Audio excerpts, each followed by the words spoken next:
Report محمد منشا but. Gujarat police کی شاندار کارروائی، تھانہ ڈنگا نے اغوا اور اندھے قتل کی واردات کو ایک ہفتہ کے اندر ٹریس، مقدمہ درج، تفتیش شروع۔ 26 دسمبر 2020 کو عبدالغفور ولد محمد حسن قوم کھوکھر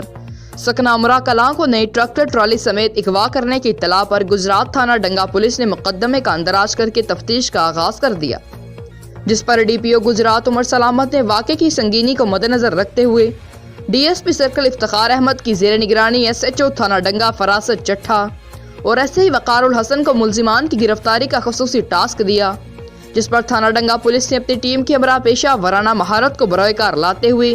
جدید سائنسی ٹیکنالوجی سے مسمی عبدالغفور کو اغوا کے بعد قتل کر کے لاش کو تھانہ پہاڑیاں والی نہر میں پھینکنے والے ملزمان مدثر علی سکنہ سکریا والی اور راشد علی سکنہ ٹبا سلطان تحصیل میلسی ضلع وہاڑی کو گرفتار کر کے ملزمان کے قبضہ سے ٹریکٹر ٹرالی برآمد کر لی